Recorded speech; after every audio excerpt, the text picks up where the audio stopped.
Hello, it's Ollie here at the Crafty Whisk, and I'm so grateful that you could join me today. Okay, so we're coming to the journal part of things now. I've just made one to see how I wanted to do it and to fine tune it a bit, and so I'll show you this one and then we'll go ahead and make one to camera. So what I have got here is a 5-stitch pamphlet stitch, and I've got my threads coming out at the top so that we could have a dangle or something on them later. I have my cover. Now inside I have got 10 pages, 5 lined and 5 100 GSM copy paper, and I've also got 2 envelopes. They are a C5 envelope and they open at one side. So I've got them in as pockets for receipts or anything really. The first page here is half of one of the envelopes, and I have cut it at the top, so at the long end, so it creates a pocket there, and I will notch it eventually, but not just yet. And then I have a lined page, then I've got 2 blank, 2 lined, 2 blank, and then 1 line, 2 lined, 1 blank, and then I have the second envelope as the centre, and this one I have cut, well, one side's already open and the other side I've cut open, so they form side pockets.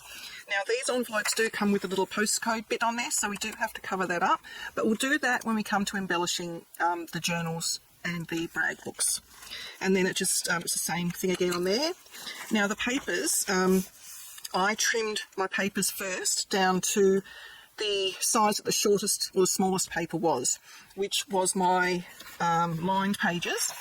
I got the lined pages just out of a notebook, and if you have a look, it was one of those notebooks that had the stitching all the way down. I just got it from a $2 shop. So these measured 10 3/4 by 8. No, 10 3/4. Sorry, 10 3/4, and they were a bit longer than 8. I think they were like 8 1/2 or 8 1/4, something like that. And then I trimmed down my blank pages to 10 3/4 by 8. So yeah, I think the biggest one of these was 10 3/4, roughly. And then because my album is 8 inches high, I trimmed the papers down to the 8 inches. That way I don't have to do too much trimming afterwards, because trimming with the blade can sometimes leave a bit of a raggedy edge. So all I need to do really is trim down this side at the end. And I found that when I trimmed it down, it ended up being 5 1/2 inches, but that doesn't mean it's a true 11 inch going like that, because you have to account for the slight curvature in the spine. So that's why I made one first, so I knew how much I'd be trimming off. Then I can pre-trim my covers, and then I end up with a 7/8 strip that I can use for decorating. For instance, decorating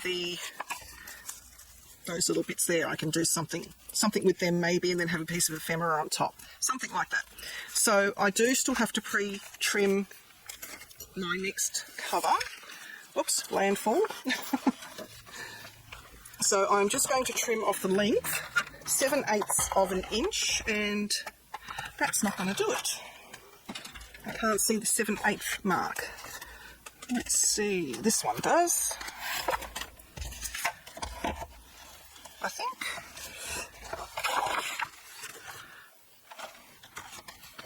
So I'm just going to pop it in roughly for 7/8. It doesn't have to be precise because we are trimming it down further. Just going to make sure that I'm got that pretty, yep, that's pretty good. So then we actually end up with a decent strip we can use for decorating, rather than 2 little ones. Now the envelopes I do have to trim. So while I am doing the trimming, I will trim down 2 envelopes. This one I do need my big guillotine for, because they're too long slightly for my small guillotine. So one of them we are going to have a side opening. So I'm just going to remove the flap there, because we don't need it. And rather than trying to find the exact mark of where it's folded, I am just trimming a sliver off. And then that piece comes off, and then I just need to trim a sliver off the other side. So again, just a sliver. And now we have our side pockets. So I'll put that one aside. Now we need a top pocket. So for this one, I am going to just remove that bit of tape, adhere that envelope closed, and I'm going to remove it from the top section here. I know it makes more sense probably to remove it from the bottom, but it's easier to cover that if you've got more room. So just a sliver. We're just basically removing that fold.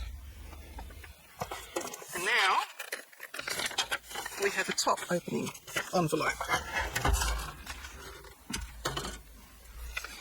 Okay, so I'll grab my front cover, put that face down, and we start off with, actually at first I just want to mark the top.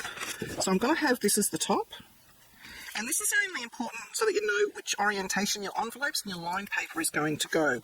If you have, for instance, a tiny gap there and a larger gap there, we want the larger gap at the top. So I am using one sheet of lines. Oh, actually first I need the envelope. The envelope at the front was the top opening, so it's not that one, it's that one. So we want the top opening at the top, then our first piece of lined, then I think I had 2 pieces of blank, 2 pieces of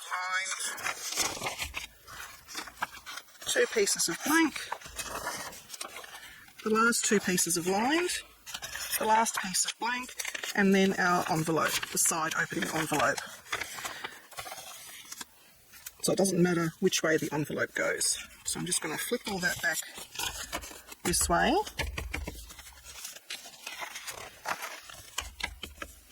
And I'm just going to make sure they are pretty even. And I actually want to make them even at the top edge, but first I want to make sure that my envelopes are centered, well, roughly centered, because we need some of the stitching to go through the envelope to secure it, which is why I'm using a 5 pamphlet, because then I've got 3 points where it's secured to the spine of the journal. So I think on this one I left 3/4 of an inch each side. So we only really need to measure one side. That's pretty spot on there, so I'm happy with that. And then this one is the centre one. And that's about 3/4 there. So now holding it firmly where the envelopes are, I just want to give it all a good smush. My envelopes have moved, that's okay, we can readjust them as necessary. Make sure they're centered, and fold all this in half. I'm doing this because we end up with a rounded spine, which is what I'm after. And then I'm going to put them all into here, tap it down, fold over the front, and what I want is the 2 front covers to roughly match.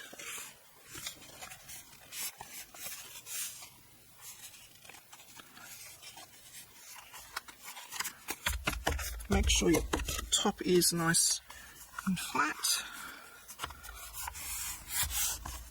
Okay, I'm just going to give that a bit of a burnish. I'm not being really particular because it is just a journal. It's not meant to be a high quality notebook, but there we go. So that is done, and now I just need to make sure that my envelopes are sitting where they're meant to be sitting. The envelope looks a little bit crooked. I'm just going to refold it.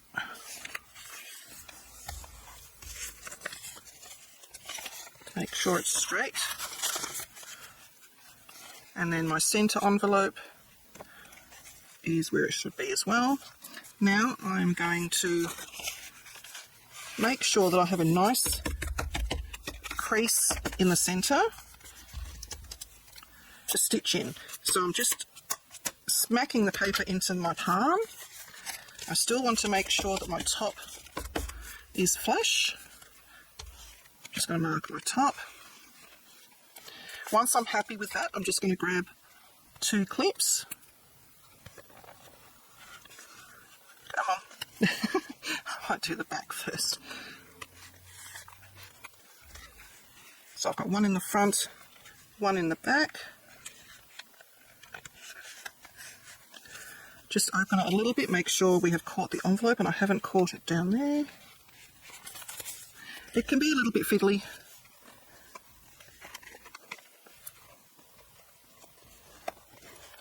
Trust me, the first one didn't go fiddly like this as soon as I'm in front of the camera. Okay, make sure everything is still sitting nice. And we have a nice top edge. The top edge is important because if you need to do any trimming, you really only want to do it from 2 sides, not 3. So if I need to, I'll trim from the bottom and this side. Okay. That's all looking pretty good. Now at this stage we need to poke our holes, and I have made a little jib for my holes, and normally what we do is we fold it, find our half, which I did. I folded it and found my half, and then we would fold it again to find our next equal spots. I didn't do that in this case because I needed my envelopes to be secured in. I didn't want to like just miss the top edge or the bottom edge or something. So what I did is this is the length or the height of my book, and I found my centre of my book, and then I measured where I wanted my top hole to be, and I wanted it to clear the envelope on both sides, and then I found the midpoint between the centre and that one and found that hole, and then found the centre between the mid and the bottom, and it's that one. Now if you're wanting measurements from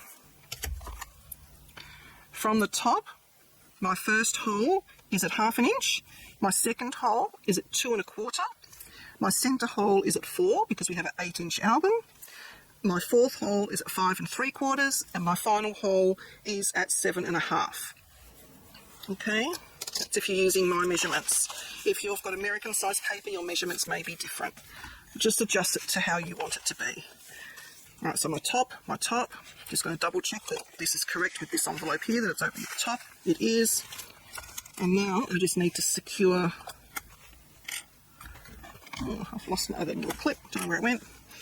Secure this in the centre, lining up my top with my top, and just putting a little clip just to hold that template in place there, and then down the bottom, holding my template in place there. It's important not to open your book all the way at this stage because then your papers will misalign. Now, you can use a fancy jig if you have one. I was going to order one, and then I saw someone just use an old book, and I thought, you know what, who wants to pay $30 odd for a fancy jig when you can just use a nice thick book? Because it naturally has, when you open it, it naturally has, I don't know if I'm going to get this on camera, that curve that you need. So you rest your journal in there as far as it can go, and then you grab a pokey stick, you can use a pokey stick, you can use a cricket tool, whatever you have. We're going from the centre of the book to the outside of the book because it will cause a little lump. We want the lump on the outside, not on the inside. So I start with my centre and I just give it a firm push, and then I just go up and down from there. You can tell when it's punctured all the paper because you can feel it.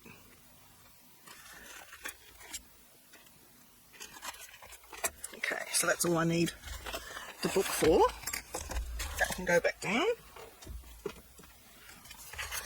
Now I just need to make my holes a little bit bigger because the string I'm using is the same string I used on the brag book, so it is a bit thicker. You can use ribbon. You will need to make your holes bigger if you use ribbon. Or you can use waxed thread. You can use twine. You can be really creative. I was going to use twine, and then I thought, well, I probably should use the same thing as what I use on the brag books. I'm going to remove the 2 clips that hold my template in place because we don't want to sew our template in. That's not pretty. We're keeping everything else on. So we just grab our thread. I found 3 lengths is fine. This is not waxed. It's, I think they call it hemp twine or linen twine, one of the two. So one, you don't have to be precise, just, you know, roughly, and then I just do a little bit of an allowance, snip. You know, you don't have to be precise. Grab my needle. Now this doesn't thread through the needle, so I do need my little threader. And find the end. Oh gosh, I'm having trouble even just threading the threader. Oh, for goodness sake. Right, there we go. And then we pull that through the needle. Even the threader's having a hard time. There we go. Alright. Now, we want to actually have our knot on the outside, which means we need to start on the outside. And we need to start at the top because I want my dangles at the top. Now, if you were doing something different, if you were doing like a 3 pamphlet stitch, you would you can start in the middle, if you like, and start from the outside. You can sort of start from anywhere. It's just basically going to be a running stitch up and down. But I'm going to start from the top, on the outside, find my hole. Now this needle is thick, well the twine is thick, so I do need the assistance of some pliers because I do not have strength in my hands. Just want to let that dangle down a bit. If you're worried that it's going to come through, just pop a clip, actually make sure you clip the twine, pop a clip there and it won't come through any further. And then basically just up and down, come up through the centre. Don't worry about it being tight at the moment. We will tighten it later. And then down to the 4th hole and up through the 5th. Now we're going to be coming back up, but we don't want to split the thread that is already in that hole. So make sure you go next to the thread, not through the thread. It does get tricky when you come to this bit and you're coming up a little bit blind. So what you can do is grab your needle, start putting it through the hole, and then just hold this thread away so you can come up without splitting that thread. And down through that one, making sure we don't split the thread. If you do split the thread, it makes it really hard to tighten the all of the binding, and you may lose integrity in the binding itself. So now we come over to this side and we tighten everything up. We can lose that clip, tighten. It needs to be tight, but be careful not to rip your paper. We can take off those clips and everything looks nice and tight in there. Now for the knot, we want the knot, well, you can do the knot down here if you like, or you can do the knot up the top. I might actually do the knot down a bit. I don't need that anymore. The first one I did the knot right at the top. This one I might actually bring it down. See how that looks. So we just do a double knot. I might actually bring it under this one. So pulling it under there and pulling this one under there as well. So now I'm securing it to that second stitch. And do another knot. This might actually give it more security, I think, especially if you've got a thread that might want to come undone like ribbon. Okay, so that's all double knotted. I'm going to leave the length of the string as it is. I'm going to re-burnish my journal down to make sure that it's nice and just nice. No and, just nice. And on the back, it just makes it sit that little bit flatter. Now comes the time for trimming. So the top should be nice and even. If we have any ratty edges, it'll be the side and the bottom. The bottom, I do have, I don't know if the camera's going to pick it up. There's a little tiny bit that's off. So I will trim that, I think. It's at the back.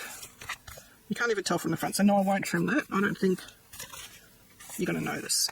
But the sides, everything is sitting in the journal, which is good. So it's up to you if you want to have the uneven look to the pages. It doesn't really worry me. but I might just make everything even with the cover. Now unfortunately this here is in centimetres and I'm working in inches at the moment, so all I'm going to do is line it up with one of my grid lines so that everything is nice and straight, and then that's better, that's sitting nicer. And then I'm just going to come along with my metal tipped ruler. Don't do it with a plastic ruler, you will not like the outcome. Your ruler will not thank you. I've just taken off one of my blades, so this is a nice sharp blade. No pressure, the only pressure is downwards on the ruler, but your knife, there's no pressure. If it's sharp, it should just glide through. And that's all I'm losing. So that was actually pretty good, trimming down the cover first. So now we have a nice edge. Everywhere is nice and pretty. We have our top folding, top pocket envelope. We have our nice lined paper and our plain papers. Now you can put any sort of paper in here.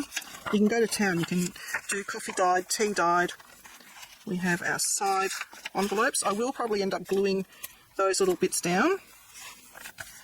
And then we keep going to the back. So I'm going to continue and finish all the journals, and then we will come back and it will all be about decorating the journals, the brag books, seeing what paper we have left to hopefully make some cards and tags. Please like and subscribe to my channel and hit that notification bell so that you don't miss it when I bring out a new video.